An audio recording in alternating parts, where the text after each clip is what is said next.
Para mí es realmente un gusto, un gran gusto presentarles a Diego Martín Olivera, secretario de la Junta Nacional de Drogas aquí de nuestro país y que viene realizando una tarea sumamente profesionalizada, sumamente responsable y en la que nos es muy grato encontrarnos. Diego Olivera es licenciado en Trabajo Social por la Universidad de la República. Actualmente, como les decía, se desempeña como secretario general de la Junta Nacional de Drogas y preside también el Instituto de Regulación y Control del Cannabis. Fue coordinador general del programa Jóvenes en Red del Ministerio de Desarrollo y del área Jóvenes y Vulnerabilidad Social del Instituto Nacional de la Juventud. Participó de diferentes programas de abordaje de la vulnerabilidad social y ha sido docente en el Departamento de Trabajo Social de la Universidad de la República. Y ahora entonces nos va a acompañar planteando la cuestión de cómo se han ido implementando los modelos de marco regulatorio en nuestro país y bueno, y otras experiencias también. Creo que es una instancia interesante, sabemos que para muchos de ustedes a veces hay cierta curiosidad en relación a bueno, qué ha pasado con esto y creemos que esta es una instancia bien rica, no solo para escuchar lo que Diego tiene para compartir, sino también para que podamos preguntar, intercambiar y debatir luego de la exposición. Bueno, Ana, muchas gracias por la presentación, a la red nuevamente, darle la bienvenida a nuestro país. Es un gusto estar aquí con ustedes. Bueno, tengo un tiempo relativamente extenso, aunque sé que un poquito nos hemos corrido de horario, para hablarles de algo que sé que reviste mucho interés para la política de drogas y para todos quienes trabajamos en la política de drogas, que es el marco regulatorio integral sobre el cannabis en nuestro país. No tiene solamente que ver, una de las cosas que siempre decimos es, que siempre me gusta decir y me gusta pensar es, esto no tiene solamente que ver con el cannabis, aunque obviamente hay mucho de su estructura y de su implementación que está definido en torno a los usos de la marihuana y sus particularidades, sino que tiene mucho que ver con repensar la política de drogas. Y repensar la política de drogas a partir de un consenso, de un nuevo consenso en torno al fracaso del previsionismo. Eso es lo que pasó en nuestro país. En algún momento de nuestra historia reciente, las fuerzas políticas lograron acumular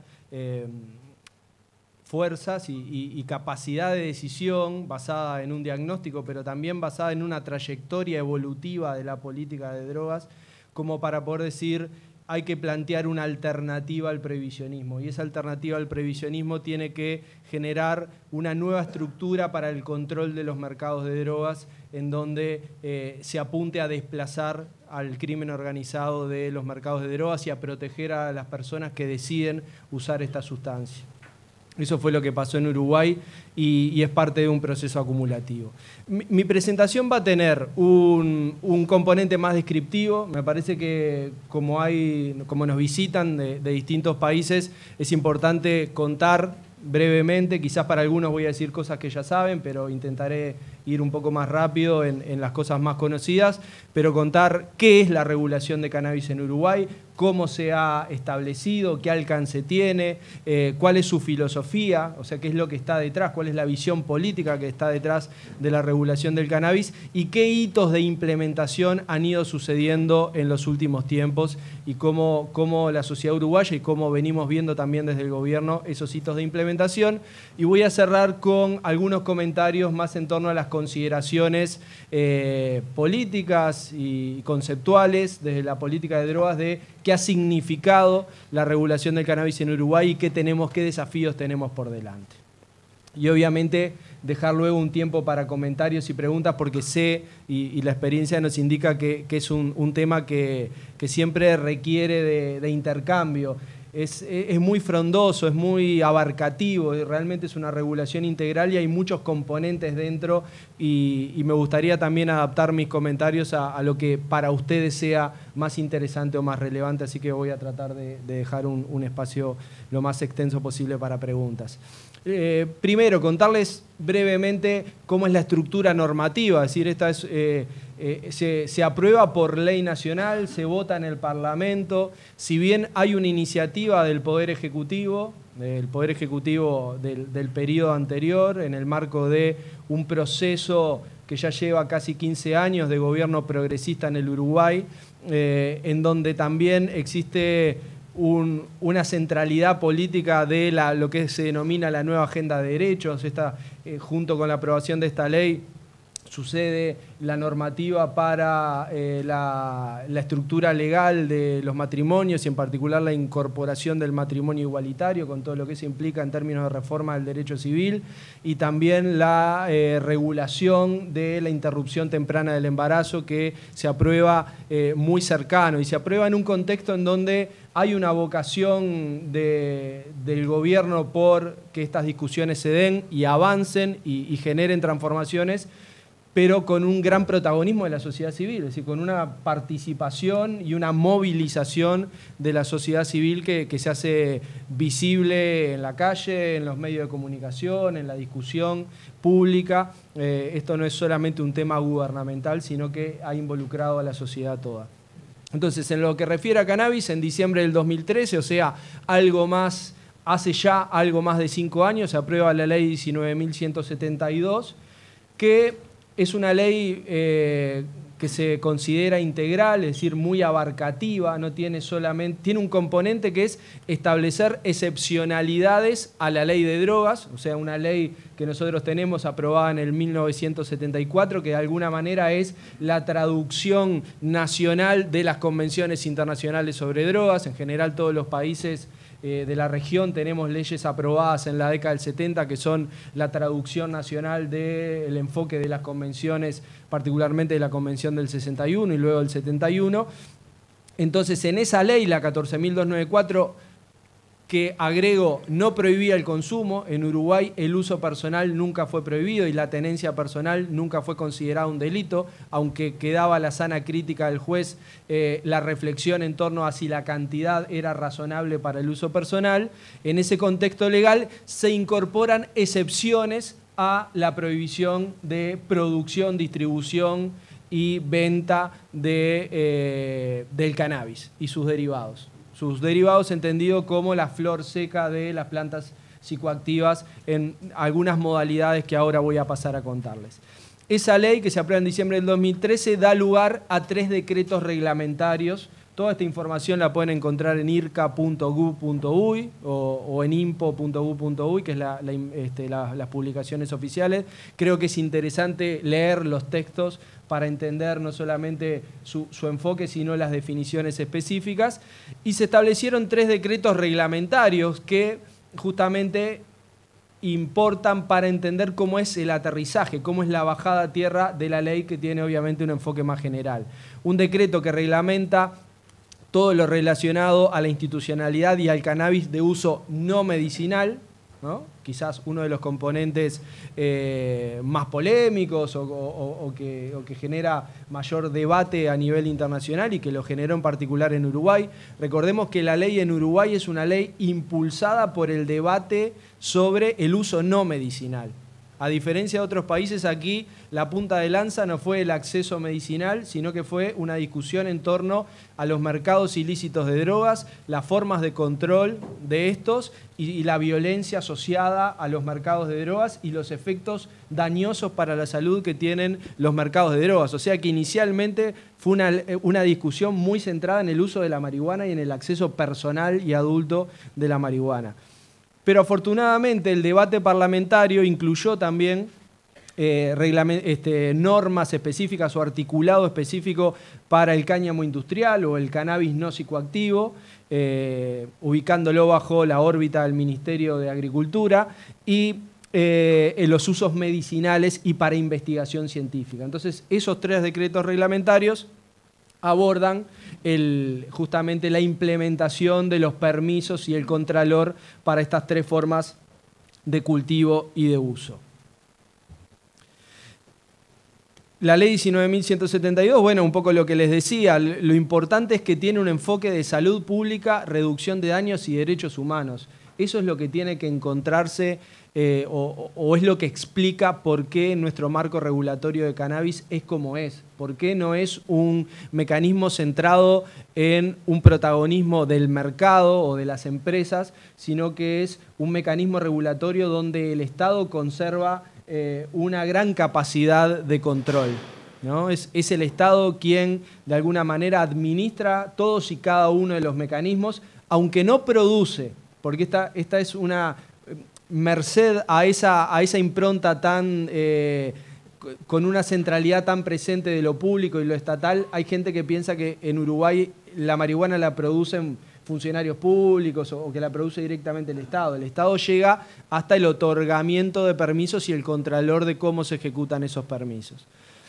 Y esto tiene que ver con que no es un mercado trivial. Acá no es una regulación centrada en el mayor despliegue posible del mercado comercial y un Estado recaudando a partir de eso, como puede ser el modelo quizás del Estado de Colorado. Es un modelo muy centrado en la capacidad recaudatoria del Estado sobre una actividad que era prohibida y pasa a ser legal, y con esa recaudación volcar en beneficio de la sociedad, en construcción de escuelas, de hospitales. En este caso se identifica que hay una sustancia que produce daños para la salud, pero que está fuertemente condicionada por la administración de grupos criminales, y el Estado identifica que eso incrementa el daño sobre la población y eso genera riesgos asociados no solamente para los consumidores, sino para la sociedad toda. Entonces decide tomar el control de ese mercado para desplazarlo, pero bajo reglas estrictas, porque no es un mercado trivial, sino que es un mercado de un producto que genera daño para la salud. Una regulación similar a la que tenemos, por ejemplo, en los juegos de azar o a la que tenemos en el mercado de productos derivados del tabaco. Es decir, la filosofía es la misma, en esta lógica de que el libre mercado sin control público puede producir tantos daños para la salud pública como el prohibicionismo extremo, y que el camino del medio es el camino desde una visión de política pública de una mayor racionalidad, el que puede ser más efectivo en la disminución de daños y en la garantía de los derechos humanos de la población. Tiene como fuerte impronta reducir la incidencia del narcotráfico y el crimen organizado, y crea una nueva institucionalidad. Esto es importante. Además de articular a las instituciones existentes sobre política de drogas en torno a una nueva regulación de la planta de cannabis, crea un instituto específico que es el Instituto de Regulación y Control del Cannabis. Esto parece interesante porque no en todas las regulaciones aparece una institucionalidad específica, que ahora les cuento cómo se desarrolla. ¿Qué es el IRCA? Es una persona de derecho público no estatal. Esto es importante, es decir que si bien tiene un fuerte contralor de las instituciones públicas que llevan adelante su gobernanza, y ahora les explico cómo, sino que también tiene la obligación para la Auditoría General de la Nación de auditar anualmente su gestión, y del Ministerio de Salud Pública de responder por la política del cannabis ante el Parlamento Nacional. Obviamente que presenta sus balances contables todos los años al Tribunal de Cuentas de la Nación. Es decir, se le pretende dotar de un esquema de gestión administrativa similar a la del mercado privado, pero con un fuerte control del aparato público. El IRCA regula, y hay institutos similares en nuestro país, por ejemplo el INAVI para el vino, el INAC para la carne, el INIA para las investigaciones agrícolas. No es el primer instituto de este tipo que se desarrolla con la idea de que enclavarlo en la estructura de la administración central le impediría tener la flexibilidad y la capacidad adaptativa que requiere trabajar con un mercado de este tipo y con la capacidad de gestión que eso requiere. Entonces el IRCA regula y fiscaliza las actividades relativas al cannabis desde la plantación hasta el expendio o hasta el momento del acceso, por la vía que sea, en sus tres grandes áreas: industrial, medicinal y científico, y uso no medicinal o más conocido como uso recreativo o adulto. Promueve y propone acciones tendientes a reducir los riesgos y los daños asociados al uso problemático de cannabis de acuerdo con las políticas definidas por la Junta Nacional de Drogas. El órgano gubernamental que establece la Estrategia Nacional de Drogas es la Junta Nacional, y el IRCA, de alguna manera, se adapta a esas definiciones. A su vez, el IRCA asesora al Poder Ejecutivo en lo que refiere a la regulación del cannabis. La estructura es una junta directiva de 4 miembros. La Secretaría Nacional de Drogas la preside, el Ministerio de Ganadería, Agricultura y Pesca, el Ministerio de Salud Pública y el Ministerio de Desarrollo Social. Muchas veces nos preguntan, ¿y qué tiene que ver desarrollo social con la regulación de mercados de drogas? Creo que es importante porque aquí hay que apreciar que al desplazar el mercado ilícito hay colectivos sociales que de alguna manera encontraban y algunos todavía encuentran su forma de sobrevivencia en el narcomenudeo o en algunos eslabones menores y muy explotados del sistema o el mercado de drogas ilegales, a los cuales hay que integrar socialmente. No es la idea atenderlos a través de la vía punitiva penal, sino que haya mecanismos claros de inclusión para estas personas, y en eso hay mucho para hacer. En Estados Unidos hoy esta es uno de los grandes clivajes del debate sobre regulación del mercado de cannabis. El mercado de cannabis en Estados Unidos era administrado por afroamericanos cuando era ilegal, y ahora aparecieron todos los hombres blancos universitarios a realizar grandísimas inversiones en la naciente industria del cannabis, mientras los afroamericanos y los latinos siguen cumpliendo extensas condenas en las cárceles de ese país. Algo de eso nos pasa a nosotros también, y sobre eso tenemos que trabajar mucho.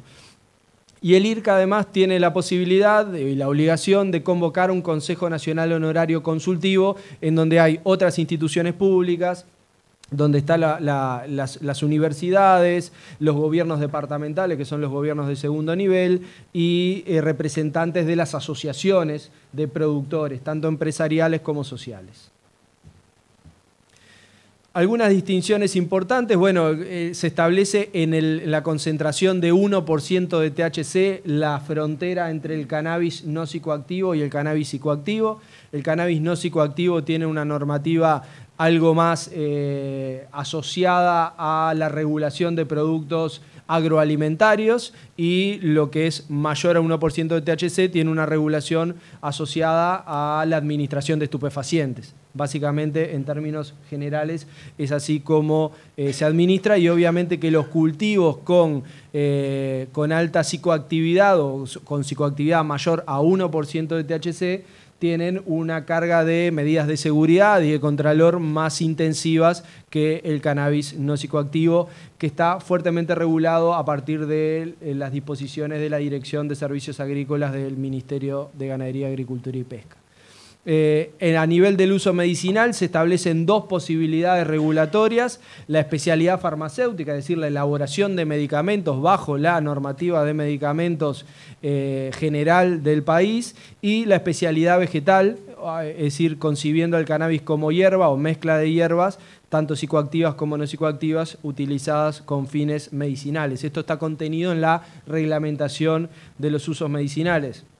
Nota al pie, porque esta no es una exposición sobre usos medicinales y tampoco yo soy un experto en regulación sanitaria, es un gran tema de debate los alcances medicinales del uso del cannabis. ¿Para qué patologías sí, para qué patologías no? ¿Qué papel cumple la evidencia científica? ¿Qué nivel de evidencia científica se requiere para la utilización? ¿Cómo deben ser registrados los productos? Si deben ser registrados con el mismo esquema regulatorio que la industria farmacéutica tradicional, o se deben contemplar otro tipo de usos vinculados a la tradición o vinculados a los productos herbales, que tienen una regulación distinta que los productos farmacéuticos, y en eso hay también un gran debate. Se presentó un nuevo proyecto de ley en nuestro país para permitir las formulaciones magistrales y demás. Si es de interés del auditorio podemos hablar algo más de esto, pero por el momento decir que estas son las opciones contempladas, pero que también sobre esto hay un gran debate. No solamente en Uruguay, en el mundo, y de hecho, si ustedes repasan el último informe de la JIFE, hay un capítulo dedicado, por ejemplo, en la JIFE a decir que preocupan a la Junta Internacional de Fiscalización los sistemas de acceso medicinal escasamente regulados, dice la JIFE, y ustedes saben también seguramente que el Comité de Expertos en Farmacología de la Organización Mundial de la Salud recomienda que las convenciones de drogas sean modificadas en el sentido de reconocer los usos terapéuticos y medicinales del cannabis, que hasta el momento, al ubicarse el cannabis y su resina en la lista 4 de la Convención del 61, implica que ya desde la Convención primera de drogas, o de las que están vigentes, de la más antigua, la del 61, se considera que el cannabis tiene que tener los mayores contralores porque no tiene usos beneficiosos para la salud demostrados. Y hoy la Organización Mundial de la Salud, con su órgano técnico de mayor jerarquía, está indicando que estos usos sí tienen que ser reconocidos, a pesar de que hay una cantidad muy importante de países que se resisten a reconocer de que eso tenga que ser modificado. El decreto que regula la investigación científica y los usos medicinales reglamenta la plantación, el cultivo, la cosecha, la distribución y comercialización de cannabis para estos fines. Siempre se requiere autorización del IRCA, es decir, no se puede desarrollar un cultivo de cannabis con fines medicinales sin autorización del IRCA. Es interesante que se ha desarrollado todo un sistema de aprobación de licencias para esta actividad. Ha sido uno de los grandes desafíos de la implementación, qué alcance darle a los controles, a la supervisión, qué exigencias ponerle a las empresas, cómo estandarizar un proceso de aplicación o de solicitud de licencias que permita que esta cuestión avance, pero que además sea transparente y sea equitativo para todas las partes. Recordemos que uno de los grandes desafíos de la regulación de cannabis es que tenemos un gran mercado de capitales, muchas veces capitales especulativos, fluyendo por el mundo hacia la industria del cannabis, y que esto puede ser también un riesgo para el saludable desarrollo de la regulación. Y en los casos medicinales, además de la licencia del IRCA, se requiere la habilitación funcional de la planta de industrialización por parte del Ministerio de Salud Pública. Es decir, el cannabis, entendemos, y ha entendido el gobierno y nuestra normativa así lo define, que para los usos medicinales debe aplicar las mejores prácticas de cultivo y las mejores prácticas de manufactura que garanticen que el cannabis medicinal está exento de contaminantes que puedan ser nocivos para la salud. En ese sentido, producir cannabis medicinal no puede ser una cuestión que quede en el terreno de lo casero, lo artesanal, sino que tiene que cumplir con estándares mínimos de calidad que permitan asegurar la salud de la población. Actualmente hay 19 licencias otorgadas para cultivos con más de uno, esto está al revés del signo. Actualmente hay 19 licencias otorgadas para cultivos con menos de 1% de THC, industrialización e investigación científica. Hay también 3 licencias otorgadas para producción de psicoactivo medicinal que ahora vamos a repasar. Este es el primer producto que llegó a farmacias, o sea, es el primer producto registrado ante el Ministerio de Salud Pública. Esperamos y estamos trabajando para que existan otros productos que permitan un desarrollo más equilibrado del mercado. Básicamente son aceites con concentración de cannabidiol y están indicados fundamentalmente para el tratamiento de enfermedades neurodegenerativas y en particular para el tratamiento de la epilepsia refractaria. El decreto que regula el cáñamo industrial, como les decía, depende del Ministerio de Ganadería, Agricultura y Pesca y ya ha otorgado 15 licencias para el cultivo de cáñamo industrial que hoy en nuestro país cubren más de 1.000 hectáreas cultivadas y 15.000 metros cuadrados en invernáculos. El uso no medicinal, es decir, el uso adulto, ¿qué pasa con la marihuana en esta regulación?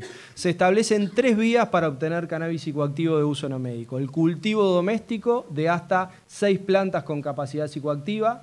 Se otorga un único permiso por residencia, pero se habilita el uso compartido en el hogar. Es decir, que la persona que tiene el cultivo registrado está habilitada legalmente a compartir, es decir, sin costo, es decir, no puede hacer transacciones onerosas, pero sí puede compartir sin costo el cannabis en el hogar, incluyendo a quienes visitan el hogar, es decir, eso se considera legal en nuestro país. Nosotros estimamos, cuando hacemos nuestra supervisión y el monitoreo del mercado, que por cada cultivo doméstico se abastecen entre 2 y 3 personas de cannabis cultivado por esta vía, y actualmente hay unos 7.112 cultivos domésticos registrados.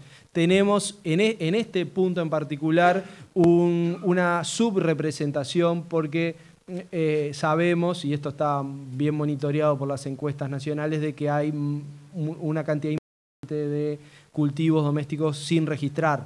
Mantener un cultivo doméstico sin registro no es un delito penal, es una falta administrativa, siempre y cuando no se utilice para comercializar. ¿Okay? Cuando se traspasa la barrera de lo penal, si a partir de un cultivo doméstico se comercializa la cosecha o se suministra a personas desconocidas que no son parte del hogar, o se suministra a menores de 18 años, o sea, eso sigue siendo delito. Los clubes de membresía actualmente son 116 registrados. Un club de membresía es una asociación civil a la cual se le permite cultivar hasta 99 plantas con capacidad psicoactiva y entregar su cosecha a una dotación de 45 miembros, con un máximo de 480 gramos anuales. Y la dispensación en farmacias, que es el mecanismo que se encontró o que se definió para la venta al público.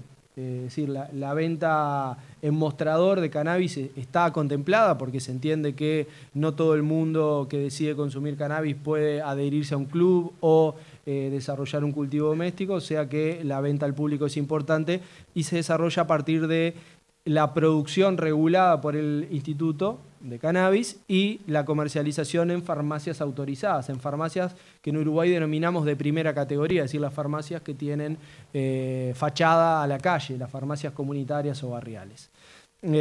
Son vías excluyentes, es decir, que una persona no puede estar inscripta en más de una de estas vías y para todas ellas se requiere registro. Este, como se imaginarán, es un concepto polémico porque implica que el Estado mantiene y controla un registro de personas autorizadas a cultivar o bien a adquirir cannabis en el régimen de farmacias. Omití decir, y es importante, que la adquisición en farmacias es de hasta un máximo de 10 gramos semanales y hasta un máximo de 40 gramos mensuales. Con lo cual hay un gran desafío que tuvo que ser abordado desde el punto de vista de la implementación de esta política, que es un sistema informático con un altísimo estándar de seguridad para almacenar la información y particularmente los datos sensibles de las personas que se registran. Es decir, necesitamos generar confianza en torno a que esos datos van a ser bien administrados y sobre todo bien resguardados, y a partir de la Agencia Nacional de Gobierno Electrónico que se creó en Uruguay hace unos 10 años, se generó un sistema de almacenamiento muy importante que además es el que permite que las personas que están registradas para comprar sin mostrar su identificación personal puedan adquirir en el mostrador de las farmacias a partir de su huella digital. La huella digital que se graba en el mostrador de la farmacia le indica al farmacéutico si puede vender o no, si esa persona superó o no las cantidades máximas de venta que están permitidas. Las condiciones para registrarse es ser uruguayo y residir, primero, ser uruguayo residente en el Uruguay o ser extranjero con residencia legal en el Uruguay y siempre mayores de 18 años. Cannabis de uso no medicinal, usuarios que adquieren en farmacias. Bueno, esto rápidamente, porque hace un poco más a la parte de implementación. Ustedes me dirán si esto es de interés, pero hay 2 empresas privadas que tienen licencia para producir hasta 2 toneladas anuales. Y si bien son empresas privadas que desarrollan su actividad en el ámbito de la empresa privada, solamente pueden cultivar las variedades que les entrega el Instituto de Regulación y Control y solamente pueden suministrar el cannabis a las farmacias cuando el IRCA se los indica. Es decir, que el IRCA intermedia la relación entre las productoras y quienes comercializan. El cannabis se dispensa solamente como flores, cogollos, envasadas en estado natural, desecadas, sin moler ni prensar. Es decir, que en Uruguay no tenemos comercialización de extractos de alta concentración y no tenemos comercialización de alimentos psicoactivos. Eso es importante también saberlo porque verán por ahí que hay muchos sistemas regulatorios que sí incorporan la producción de golosinas, de alimentos, de bebidas psicoactivas. No es el caso de Uruguay. No está habilitado ese tipo de producción y comercialización. Se dispensa en paquetes de 5 gramos, los cuales contienen advertencias sanitarias. Es un empaquetado de tipo plano, es decir, que las empresas no pueden generar marcas de fantasía, no pueden generar, digamos, estímulos de tipo del marketing o de la promoción, ni en el empaquetado, ni en la cartelería, ni en los puntos de venta. Se dispensa solamente en el mostrador por parte del personal que atiende la farmacia, no puede estar disponible en góndolas y está almacenado en condiciones adecuadas en cada una de las farmacias adheridas. Además, los paquetes cuentan con una estampilla de autenticación que favorece la certificación sobre el origen del producto, así como información sobre su trazabilidad. Si en Uruguay aparece una operación ilegal con paquetes de cannabis y nosotros accedemos a los paquetes de cannabis, esta información de trazabilidad nos permite saber en qué momento se envasó ese paquete, qué empresa lo distribuyó, a qué farmacia llegó, si es que llegó a alguna farmacia y en qué momento se vendió. Y si un juez lo indica, eso no lo podemos decir nosotros, pero si un juez lo indica, podemos saber quién lo compró. Es decir, un juez que tenga que levante la garantía que implica la protección de los datos personales. Me quedan 5 minutos y capaz que información para algo más de 5 minutos, pero voy a pasar, un poco más rápido esta última parte y dejo en ustedes la posibilidad de hacer algunas preguntas o comentarios. Acá tenemos algunas imágenes de cultivos domésticos y clubes de membresía. Así básicamente es cómo se ven los cultivos domésticos y los clubes de membresía, donde ven más cantidad de plantas básicamente son clubes de membresía. Hay tanto métodos de producción a cielo abierto como métodos de producción en espacios cerrados. En general, los clubes de membresía que están ubicados en espacios urbanos tienden a cultivar en espacios cerrados porque se adapta bastante mejor a ese tipo de trama urbana. Licencias otorgadas, siempre que quieran pueden entrar en nuestra página irca.u.uy y ver, aquí tenemos a su derecha el contador de licencias aprobadas, y en cada una de esas en las que no están resguardadas por el acceso a la información sensible, es decir, no pueden acceder a saber quiénes tienen registrado un cultivo doméstico, por supuesto, pero sí pueden saber qué farmacias tienen autorización y sí pueden saber qué empresas tienen permisos, ya sea para industrializar, investigar o realizar cultivos tanto psicoactivos como no psicoactivos. Esto para nosotros fue importante desde el punto de vista del acceso a la información, de la transparencia. Esta política nació sobre todo en este periodo de gobierno, con muchos problemas de tensión en torno a qué se sabe, qué no se sabe, quiénes producen, quiénes no producen. Y lo que hemos intentado es tener una política activa de transparencia. Y además en nuestra página pueden encontrar de forma bimensual los informes de avance sobre el monitoreo del nuevo mercado legal y regulado. Hay un componente de comunicación responsable, que creamos un sitio que es infocannabis.u.uy, donde está la campaña de comunicación y donde hay una cantidad de artículos relacionados al uso del cannabis para la salud, a los riesgos del uso de cannabis en la salud. Es decir, con la comunidad científica produjimos una cantidad de artículos informativos y vamos a ir generando otros mecanismos de comunicación para que los usuarios y la población en general sean más conscientes para tomar decisiones sobre el alcance de los riesgos para la salud que tiene el cannabis, inclusive el regulado, porque es algo que siempre decimos sistemáticamente: regular no implica desconocer que hay riesgos para la salud, por el contrario, implica crear una herramienta de política de drogas que es más eficiente para proteger a la población de los daños que estas drogas producen. Entonces ahí tienen Infocannabis. La novedad que estamos preparando es un autotest para que los usuarios puedan medir el nivel de riesgo a partir de una batería de preguntas. Esto va a estar disponible también en Infocannabis. Desarrollamos una campaña de comunicación pública centrada en el concepto del involucramiento familiar y del involucramiento social como una medida que tiene base científica, y hay evidencia científica para decir que las personas que tienen un mayor involucramiento parental, y sobre todo los jóvenes que tienen un mayor y más saludable involucramiento parental y conversan sobre estos temas, luego tienen menos problemas de consumo. Entonces es una campaña que genera situaciones que al principio parecen incómodas, donde un hijo le pregunta, pa, ma, ¿ustedes alguna vez consumieron marihuana? Y se genera como un momento de tensión y luego se genera una conversación. O sea, esas conversaciones queremos que pasen porque son importantes. Nos han criticado porque no mostramos cerebros afectados por la marihuana, pero nosotros entendemos que esto es más efectivo y hay evidencia científica que lo respalda. Generamos en un convenio con Canadá, que es el país que tiene una regulación más parecida a la nuestra, muy basada en la salud pública, las pautas para la reducción de riesgos en el uso de cannabis que están disponibles en todas las farmacias, en los mostradores de todas las farmacias y que pueden ser tomadas de forma gratuita por los adquirentes del cannabis. Incrementamos sustantivamente la promoción de la salud en el sistema educativo. Estos últimos 2 años capacitamos a más de 6.000 docentes en 300 centros educativos con un programa que denominamos Dale Voz, fundamentalmente para que los docentes tengan mejores herramientas para conversar con sus alumnos sobre esto, porque este es un tema que está presente en toda la sociedad y en las aulas en particular.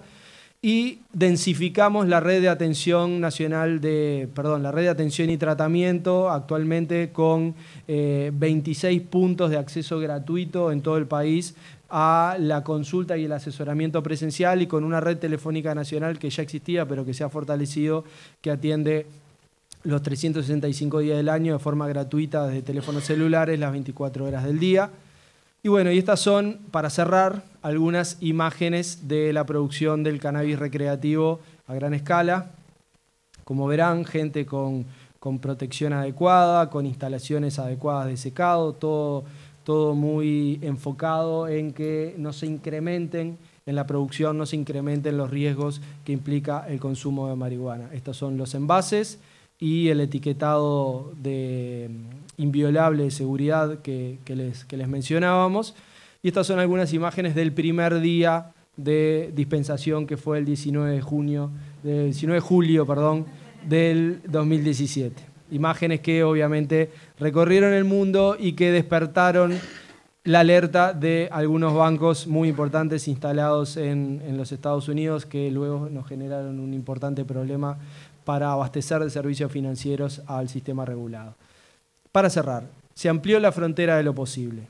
Y lo leo porque si no, no me da el tiempo y no lo comento. Permanente y vertiginosa innovación, legal, social, burocrática, empresarial, investigación científica y oportunidad para identificar de manera adecuada nuevos usos del cannabis, monitoreo y evaluación permanente de una política que es muy joven, requiere una fuerte comunicación pública orientada a distintos públicos, la construcción de una nueva discursividad sobre drogas. Hoy Uruguay, la sociedad uruguaya no habla de la misma manera sobre las drogas que lo hacía hace 10 años. Cambios significativos en la percepción social del cannabis, sus usos, su interacción con las personas y las comunidades. Instalación de un amplio debate sobre drogas en la sociedad uruguaya. Ha alejado a la mayor parte de los usuarios de la exposición a las redes ilícitas. Ha permitido disminuir los daños ocasionados por el acceso a sustancias de peor calidad y ha arrebatado una parte sustancial del mercado a los narcotraficantes. Más de 25 millones de dólares se ha evitado que sean capturados por las organizaciones de narcotráfico. Y nuestra conclusión, o la conclusión que quería compartir, es que la regulación del cannabis es un componente central de la política de drogas y una herramienta clave para la profundización de la democracia, la pacificación de la convivencia y la equidad social. Muchas gracias.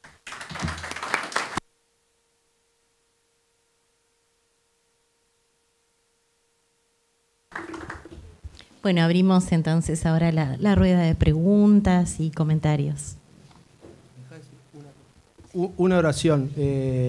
Está presente Milton, con quien compartimos esta tarea en una transición de secretarios de drogas y que también tuvo mucho que ver con gran parte de esta historia. Así que también si Milton se anima a hacer algún comentario sería sumamente bienvenido.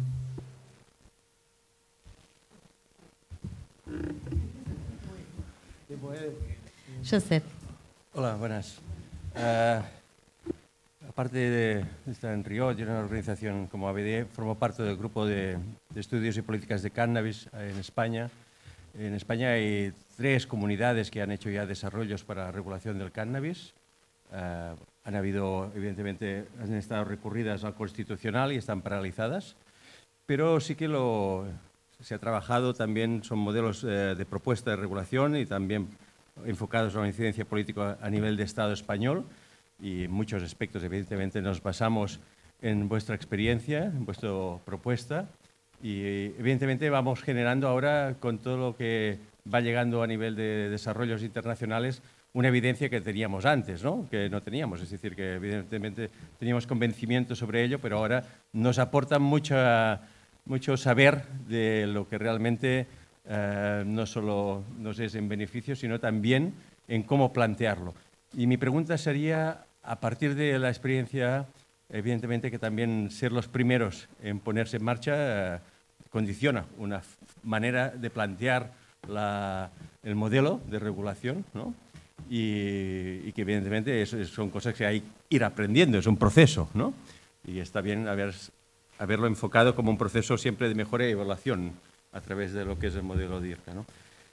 ¿Qué aspectos de ese aprendizaje subrayarías en las propuestas de mejora, si ahora empezáramos, o en lo que ahora nos faltaría remendar después de estar pilotándolo ya unos cuantos años?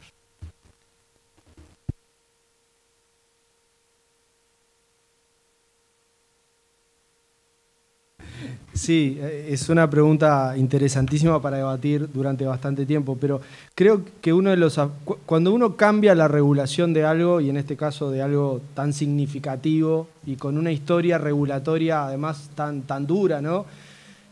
Y que construyó una cultura, porque el previsionismo ha construido una cultura en torno a que esa es la manera de proteger a la población y que cualquier alternativa que implique mayor laxitud incrementa el riesgo y la peligrosidad para la sociedad. Entonces, cuando se modifica una regulación de este tipo, hay tres esferas que cambian su participación, que es el Estado, cambia su rol, la sociedad y el sector privado. Uruguay generó una regulación en donde el Estado tiene, como decía y como vieron, un papel de control muy importante, y la participación del sector privado está muy limitada. Quizás haya que ir generando con el aprendizaje algunas oportunidades para que, sin irnos a un esquema de libre mercado, que no es la idea y nunca va a ser la idea, generar algunas flexibilidades mayores. Por ejemplo, se restringe la venta solamente a farmacias, pero hay regiones del país en donde ningún propietario de farmacia está de acuerdo con vender esta sustancia y allí no tenemos alternativa. Entonces, si bien creo que fue inteligente recurrir a las farmacias como un sector que tiene expertise en el manejo de sustancias controladas y demás, creo que no debería limitarse a esa forma única y exclusiva de venta. También en las variedades implementadas, seguramente se requiera ir considerando algunas alternativas distintas a las dos variedades actualmente existentes y eventualmente permitir que emprendedores privados, bajo el control del Estado, pero que emprendedores privados hagan desarrollos genéticos que también puedan aportar a esa mayor diversidad, inclusive con productos que, si tuvieran una concentración algo mayor de THC, puedan tener un nivel de impuestos o de precios más alto, pero que no genere vías de fuga o vías de escape para que mercados paralelos crezcan en las fronteras de lo que la regulación deja por fuera. Creo que ese sería uno de los componentes importantes, y en lo que refiere a cannabis medicinal falta mucho por aprender, hay mucha investigación. Y lo que ha implicado, esto me lo decía un científico de uno de los principales institutos uruguayos, hay un solo medicamento, que es la dorixina, que fue generado y patentado en América Latina. Todo el resto de los medicamentos que se consumen en América Latina son patentes que se desarrollaron en otras regiones. El cannabis nos da la oportunidad de jugar en primera liga de la industria de productos medicinales, pero hay que hacerlo con un esquema de concentración de poder económico bien diferente, y ese es uno de los desafíos importantes. Juanjo, y luego Marcelo y Felisa. Juanjo.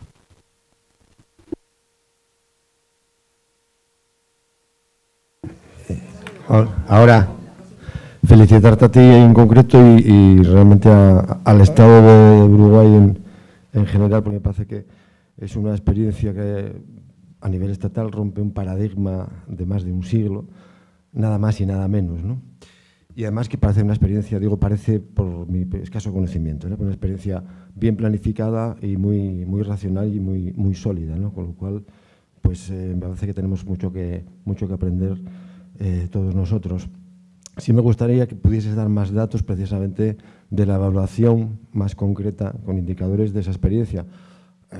¿Desde cuánto rompe el mito de que esto podría aumentar exponencialmente el consumo de cannabis, que es uno de los grandes miedos históricos con una actuación así?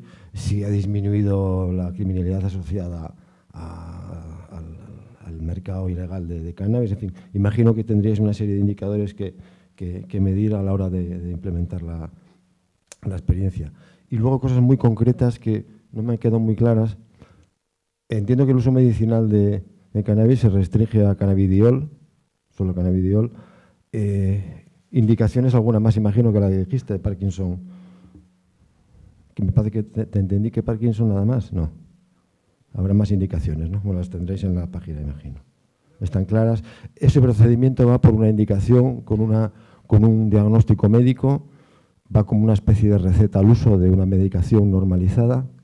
Están registrados también estas personas por tener una indicación médica de cannabidiol que no tiene efecto psicotrópico, pero tienen que estar registradas. Preguntaría por qué si están registradas, ¿no? ¿Por qué tienen que estar registradas? No están registradas. No, vale, bien. Las segundas tienen que ver también con el registro, ¿no? Yo podría entender hasta cierto punto que hubiese un registro de cultivadores, como imagino que habrá un registro de ganaderos o yo qué sé, ¿no? Pero que haya un registro de compradores que se puede ordenar de cierta manera, un registro nominal, entiendo, de compradores en farmacias. No entiendo muy bien por qué, porque tiene que haberlo, por muy protegido que esté, ¿no? Y segundo, si crees que tiene que ver, porque los datos que das, hay muchas más personas que están utilizando la vía medicinal que la recreacional. Imagino que los consumidores de cannabis son muchos más recreacionales de los que aparecían en tus cifras, ¿no? Y si crees que eso tiene que ver precisamente con que tengan que registrarse, porque entiendo que eso sí que puede frenar el registro. Bueno, he estado en entrevistas difíciles, pero esta supera. No. La evaluación, básicamente, el Ministerio de Salud Pública está obligado por ley a presentar evaluaciones anuales a la Asamblea Nacional. Eso ha circulado de la manera que ha circulado. Quizás es un mecanismo que no se le ha dotado de toda la fuerza que puede tener. Yo creo que ahí Uruguay, el gobierno uruguayo puede incrementar su diálogo en el Parlamento de una manera fructífera para todos. Ni desde el Poder Ejecutivo se ha dado un gran desarrollo a estos informes, ni desde el Parlamento se le ha dado mucha importancia. Sí nos han convocado a comisiones y ahí se da un proceso de debate más importante. Pero lo que sí hizo la Junta Nacional de Drogas bajo el liderazgo de Milton Romani es generar un comité científico asesor. Ese comité científico asesor tuvo una conformación además muy destacada, y ese comité científico asesor produjo un documento base sobre 5 dimensiones en las cuales debería ser evaluado el cannabis, o la regulación del cannabis. Una de ellas tiene que ver con las políticas de convivencia, la aplicación justa de la ley, otra tiene que ver con las dimensiones asociadas a la salud de un punto de vista integral, otros tienen que ver con la dimensión internacional, es decir, cómo impacta esto en las relaciones internacionales del país. Bueno, ahí están estas 5 dimensiones y se han generado una batería y se ha acordado una batería de indicadores que corresponden a cada una de estas dimensiones. Esos indicadores tienen una línea de base que en gran medida proviene de las investigaciones que ha realizado ya desde los primeros años del siglo XXI el Observatorio Uruguayo de Drogas, o sea, hay una buena base acumulativa, pero también el área de epidemiología del Ministerio de Salud Pública, que tiene los registros epidemiológicos sobre muertes, sobre intoxicaciones, sobre accidentes de tránsito. Es decir, una evaluación de este tipo, multidimensional y compleja, lo que somete al Estado es a un gran desafío en términos de cómo administra la información y cómo genera información válida, porque como tú bien decís y nosotros compartimos, esto no se puede evaluar solo en términos de si hay más o menos consumidores. Es una variable importante, por supuesto, hay que atenderla, pero también hay que atender a los patrones de uso, también hay que atender a las edades de inicio, también hay que atender a el tipo de sustancia que se consume. Pero como tú decís, la sociedad está pendiente, y también cierta parte quizás de medios de comunicación y algunos grupos políticos, en torno a si hay más o menos consumidores. Acá lo importante es que el consumo de cannabis no se ha disparado. El cannabis sigue estando en el mismo lugar en términos de las sustancias más consumidas, sigue estando por detrás de los cigarrillos de tabaco y sí sigue siendo de las drogas que, bueno, ahora ya no es ilícita, pero el grupo de sustancias ilícitas la más consumida, porque en nuestro país tampoco tenemos una gran variedad de sustancias más allá de las cocaínas fumables y las NPS, pero no tenemos opiáceos, no tenemos metanfetamina como problemas, digamos, epidemiológicos. Lo que también hay es un cambio en cómo las personas autodeclaran lo que consumen. Entonces hay un cierto incremento que no es exponencial en la declaración de consumo de cannabis, que no necesariamente refleja que haya aumentado el consumo de cannabis. ¿Me explico? Y esto está bien identificado tanto por la Universidad de la República como por el Observatorio Uruguayo de Drogas. El producto medicinal es el cannabidiol hasta ahora porque es el único que ha permitido registrar el Ministerio de Salud Pública, que es, nosotros no tenemos agencia de medicamentos, como en general tienen casi todos los países, agencia especializada en medicamentos, esa función la cumple el Ministerio de Salud Pública y su área de medicamentos y de sustancias controladas han entendido que esa presentación es la que hoy cumple con las exigencias como para ser comercializada al público, y se habilita también una vía excepcional que es la importación de productos con un certificado de medicina compasiva, es decir, cuando un médico habilita a un paciente, pero en esos casos son enfermedades o muy graves o muy raras o tratamientos de tipo paliativo, para personas que realmente ya no tienen mucho más que aliviar su dolor. Entonces el cannabidiol está indicado para la epilepsia refractaria pediátrica, pero se comercializa con receta común, no se comercializa con receta de estupefacientes y no se requiere ningún tipo de registro para ser comercializado ni para adquirirlo. Lo que sí se requiere es una prescripción médica, o sea que cualquier médico, al ser una receta común, cualquier médico puede prescribir. Lo que no tenemos en Uruguay es cannabidiol como complemento alimenticio, que es lo que se ve en muchas partes del mundo. Entonces, y creemos que está bien, porque es una sustancia que interactúa con el sistema nervioso central y es bueno que tenga un seguimiento médico y que no se venda simplemente como un alimento. Más allá de que la vía alimentaria está permitida y está habilitada en la medida que el registro bromatológico habilite la incorporación de estos productos.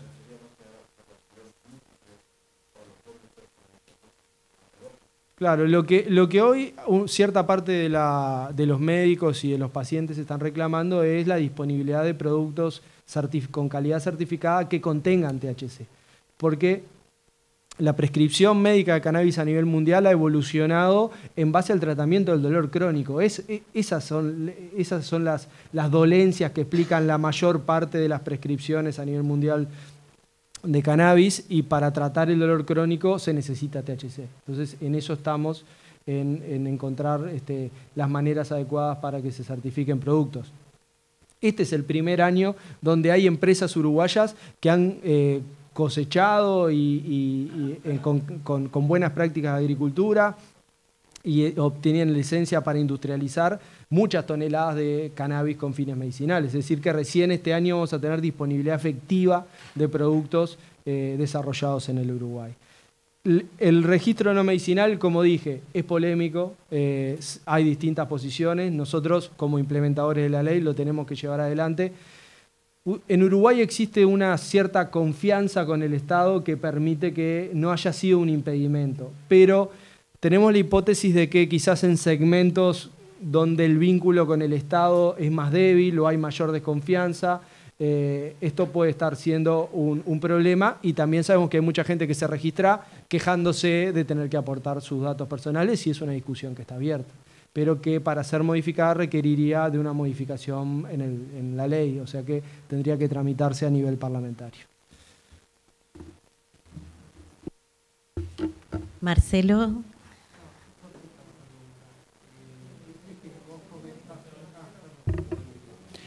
Hola. Has comentado el trabajo con los docentes y el trabajo con los padres y los hijos. Te quería preguntar, no sé si ya lo respondiste, pero acláramelo, si este no aumento del consumo de cannabis, si se ha estudiado en estos años en menores. Es decir, que siendo la franja más débil, ¿cuál es también la segunda pregunta, cuál es el trabajo?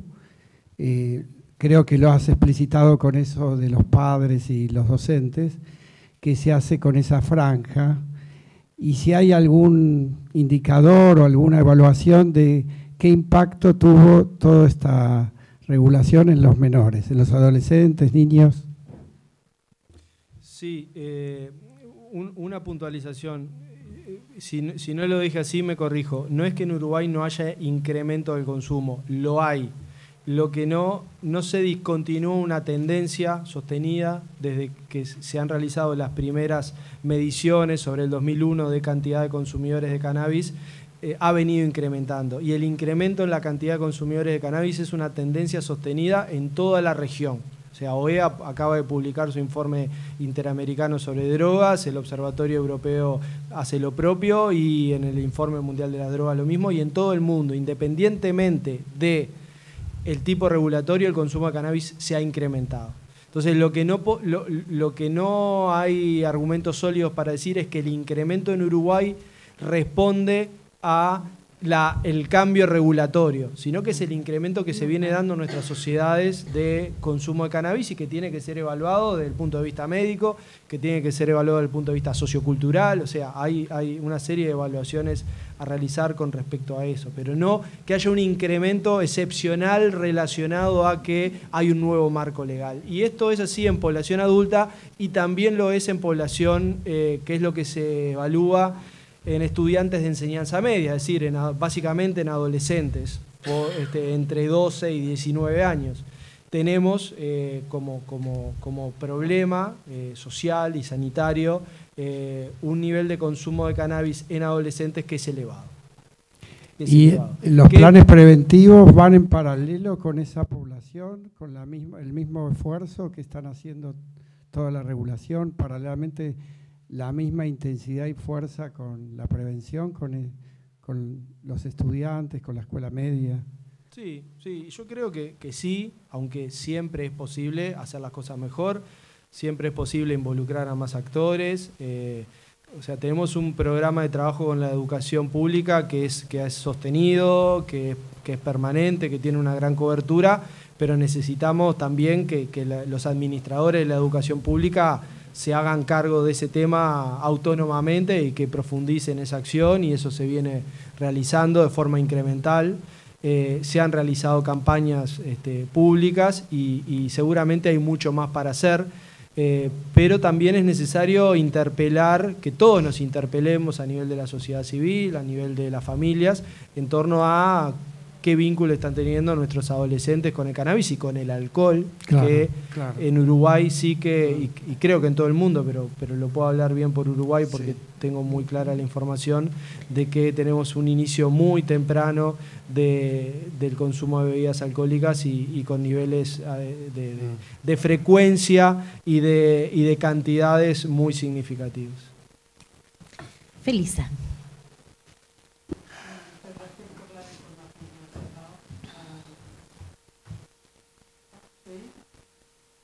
Sí.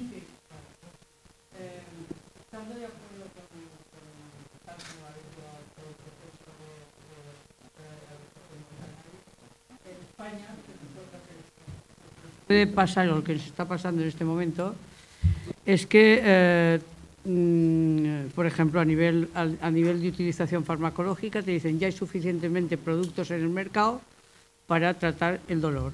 ¿Para qué poner esto? Y por otro lado, los centros de tratamiento, quien nos llega son personas con psicosis cannábicas.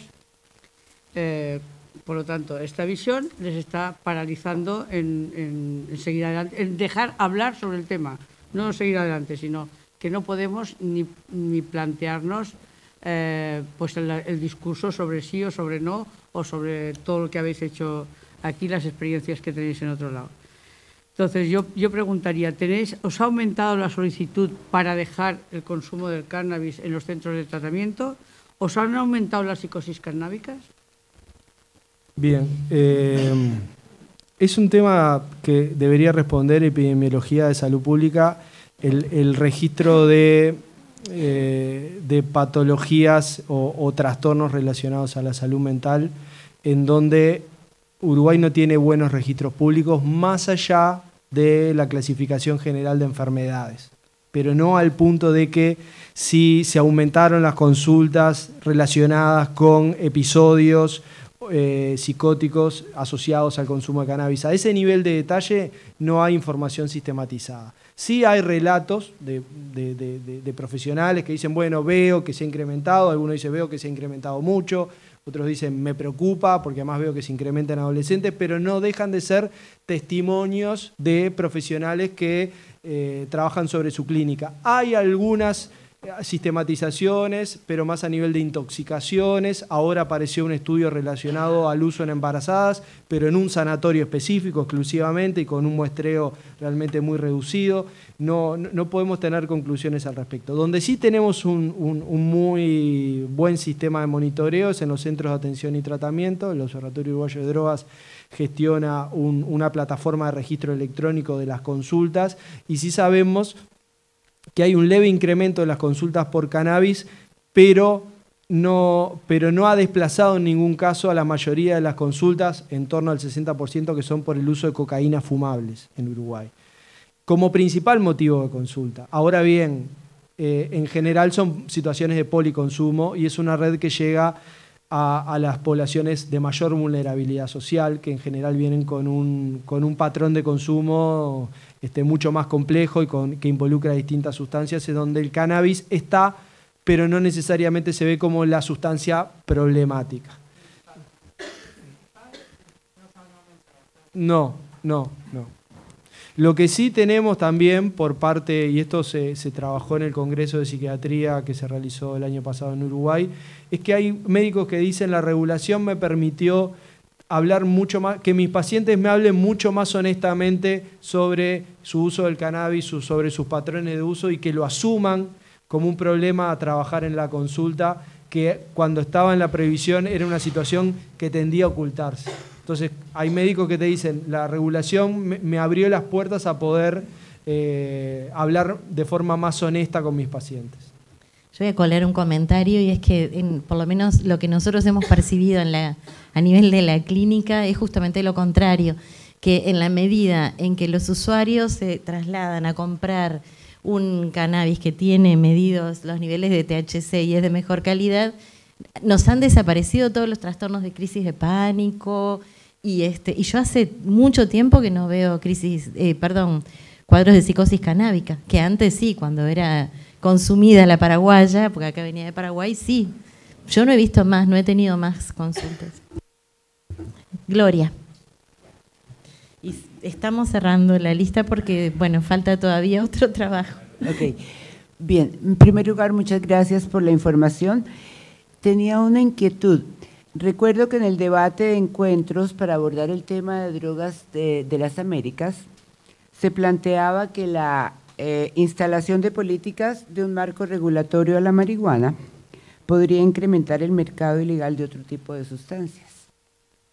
¿Hay algo al respecto? ¿Se han planteado esto? ¿Se ha contemplado?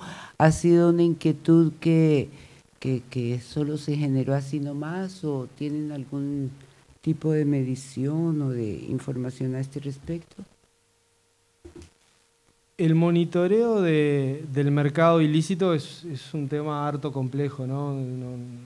Creo que para cualquier agencia de drogas y para los principales observatorios es como difícil establecer las porciones de mercado. Lo que sí ha sucedido, pero no necesariamente está relacionado a la cuestión del cannabis es que hay un descenso en el consumo de pasta base y hay un descenso en la disponibilidad de pasta base en Uruguay.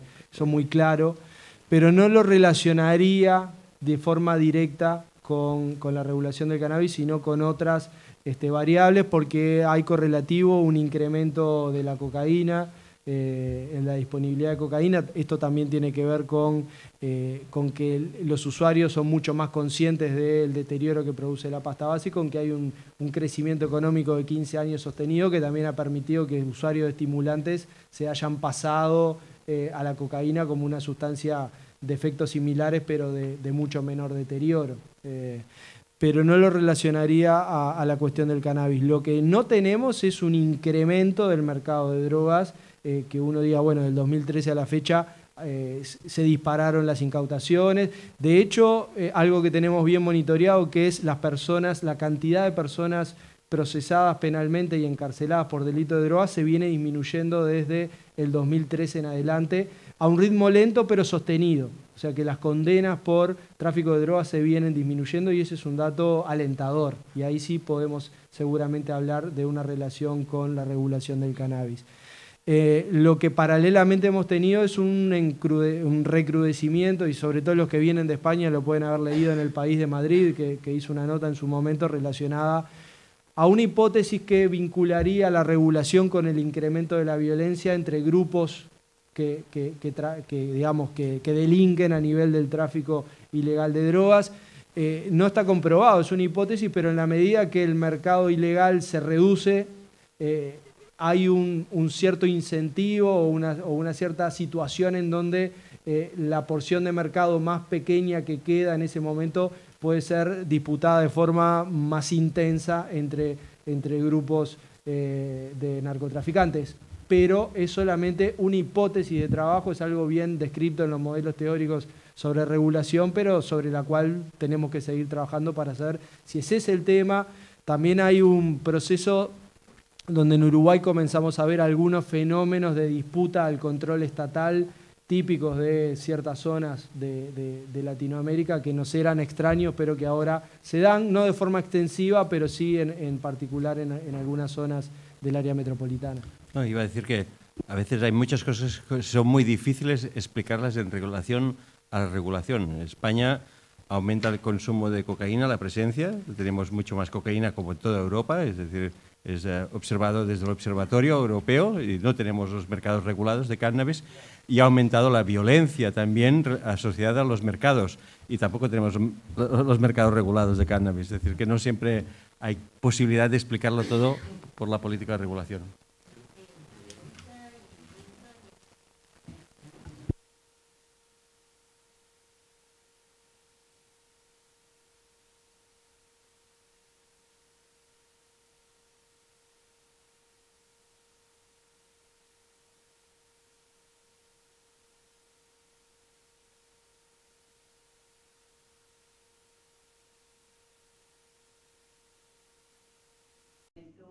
Lo que pasa en Uruguay, porque, bueno, fueron valientes en tomar una medida de estas. Yo quería preguntar, el tomar una medida de regulación no implica solamente, o sea, implica muchos desafíos también para otros ministerios, o sea, no solamente en el tema regulatorio, sino desafíos en políticas, en planteamiento, fortalecimiento en el tema de salud, de educación, de desarrollo social. El sistema penitenciario entiendo que tendría también que presentar reformas para que sea una cosa como coherente en lo que se plantea, no solamente en un control de crimen organizado, sino también de transformación de una cultura en torno a los riesgos, en torno... Existe, digamos, acá, han trabajado, esa regulación les llevó también a tomar medidas y cambios de otras políticas articuladas en un plan de drogas que tienda pues como a fortalecerse. La mayoría de los países en la región tienen políticas de drogas muy desarticuladas, o sea, salud tiene lo suyo, educación lo suyo, sí lo tiene. No sé si ustedes se han planteado acá esos desafíos y han avanzado. Sí, a ver, brevemente, porque también es un tema, un gran tema de discusión y de debate, la integralidad de las políticas. Uruguay tiene algo interesante que es la Junta Nacional de Drogas, que ya, y como política de Estado, porque además han pasado los 3 partidos mayores y los 3 han fortalecido la Junta Nacional de Drogas a partir de la década de los 80 hasta ahora, quizás como el Plan Nacional de Drogas u otros. El caso de la Junta Nacional de Drogas es una convergencia de 9 ministerios más la Secretaría Nacional Antilavado, liderado por la Presidencia de la República. Y eso le da la posibilidad de trabajar con todos los ministerios desde un órgano como Presidencia de la República que te facilita las cosas claramente a la hora de generar esa integralidad.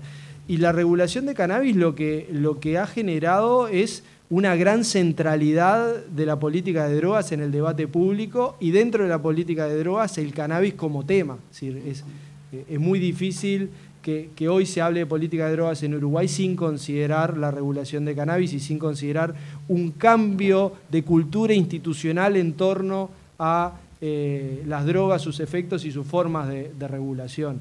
Ese cambio institucional en algunos ámbitos se da de manera más dinámica, en otros ámbitos cuesta mucho más desprenderse de la vieja cultura previsionista, pero por decir algo, y Milton puede agregar mucho más, hemos tenido al jefe nacional de policía y al jefe de la brigada antinarcóticos interesados en esto, apoyando, sabiendo que les permite focalizarse en los problemas importantes y no estar persiguiendo el narcomenudeo de cannabis, que no se consideraba tampoco como una cuestión relevante en términos de aplicación de la justicia.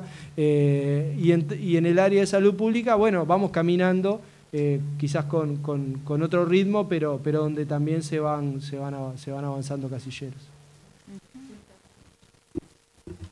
Bueno, muchas gracias, Diego, por tu mención y muchas gracias a todos y a todas por este nivel de preguntas y de inquietudes que, lógicamente, a nosotros nos enriquece, ¿no? Bueno, más a Diego. Lo primero que quería señalar es una de las cosas que mencionó Diego ahora, ¿no? Uruguay, yo diría que tiene el privilegio de tener una política de drogas que aseguró una continuidad, y no solamente en estos 15 años que gobernó la izquierda del Frente Amplio.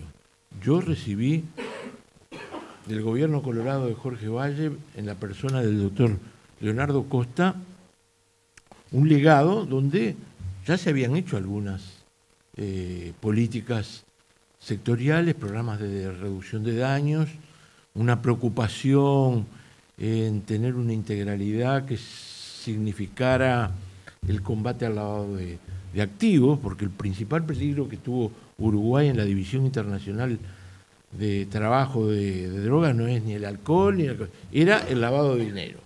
Es decir, la desregulación del mercado financiero de los años 90 acá permitió que se generaran sociedades offshore y Uruguay fuera algo así como el imperio del lavado de dinero. Eso se terminó también.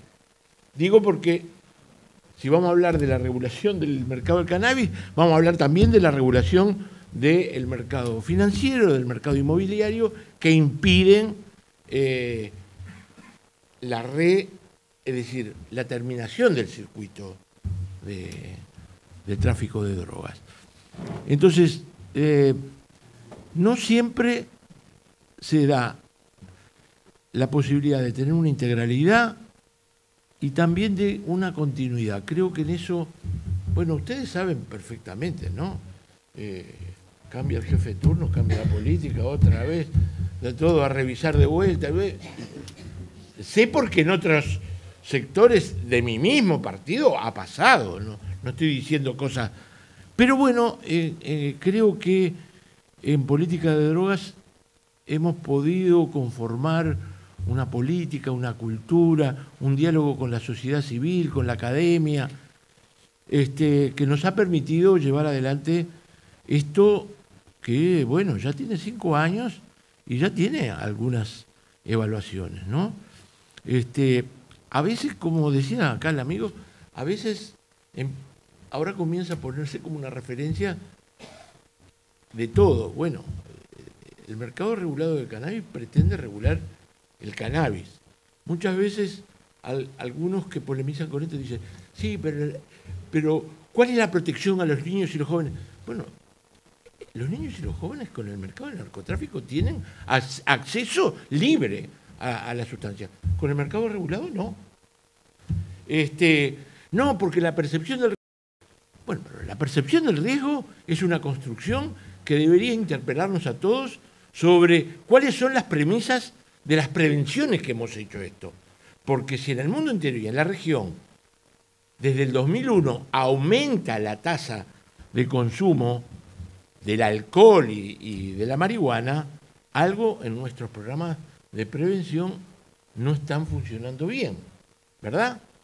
Y en mi punto de vista, todas aquellas baterías alarmistas acerca de los efectos de la marihuana, todo lo que significa informar supuestamente los graves riesgos, no han sido efectivos. Revisémoslo porque no ha sido efectivo. Recurramos a otras herramientas, habilidades para la vida, reducción de... Bueno,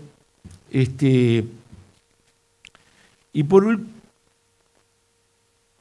último, se cae un mito, ¿no? Que la revolución del cannabis iba a ser una debacle y todo el mundo iba a estar fumando marihuana. Es muy similar, muy similar. Miren qué llamativo. El aumento que más, la porción de edad que más aumentó, según Monitor Cannabis, es de los veteranos. Parece ser que los veteranos dijeron, bueno, ahora tenemos una oportunidad, vamos a fumarnos un faso. No, es verdad esto, es verdad, es así, es así. Vayan y revíenselo, Monitor Cannabis, ahí está explicado con lujo de detalles. Para poner un ejemplo odioso, que me disculpen los compañeros chilenos que están acá, Chile tiene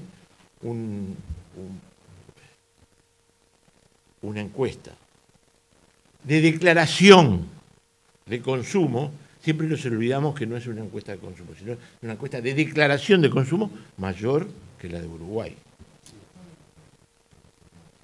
Y no tiene mercado regulado. Es decir, que la variable mercado regulado no tiene que ver con el aumento de los consumos. Esto anotémoslo para las políticas de drogas. Hay otras variables, otros fenómenos, ¿no? Yo recuerdo, voy a poner otra comparación odiosa, ¿no? Pero yo recuerdo, y esto es un debate ahora en la Argentina se está dando, que cuando la sanción de la ley de la interrupción voluntaria del embarazo, muchos contradictores decían, ¡buah! Lo que pasa es que ahora va a ser, todas las mujeres van a querer abortar. No, vamos despacito. Ninguna mujer le gusta abortar. Es decir, es un derecho que tú le das a quien quiera transitar ese momento doloroso de una mujer y de una pareja con todas las garantías sanitarias que impidan males mayores. Creo que, haciendo una comparación odiosa, el mercado regulado ofrece las posibilidades para aquellos que optan por la libertad de consumir, que lo consuman con una situación más segura y con los derechos y garantías. Es verdad que sería preferible no hacer registro de controles. Y en cierta medida eso fue una transacción, una ley que fue debatida y donde los dogmáticos prohibicionistas... Pero el hecho es que también la gente respondió positivamente y eso ha sido una escuela de democracia, de confianza en el Estado. Y es una confianza que yo digo también se tiene que reflejar desde el punto de vista sanitario, porque los usuarios ya no se consideran unos criminales, pueden registrarse y retirar y pueden asistir a la sanidad sin ningún criterio. Bueno, dicho esto, nada más, gracias.